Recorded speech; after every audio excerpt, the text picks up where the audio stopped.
ভেটকি মাছের কাঁটা যদি এইরকম রান্না করা হয় তাহলে মাংসের স্বাদকেও হার মানাবে।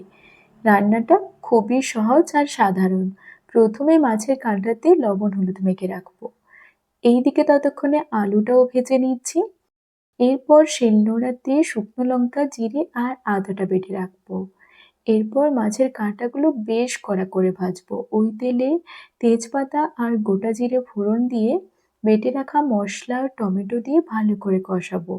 এরপর স্বাদমতো লবণ, হলুদ আর কাশ্মীরি লঙ্কার গুঁড়ো দিয়ে ভালো করে কষিয়ে একটু বাটি ধোয়া জল অ্যাড করেছিলাম। এরপর ভেজে রাখা আলু আর ভেজে রাখা কাঁটা দিয়ে সবকিছু বেশ খানিকক্ষণ কষাবো হালকা আঁচে।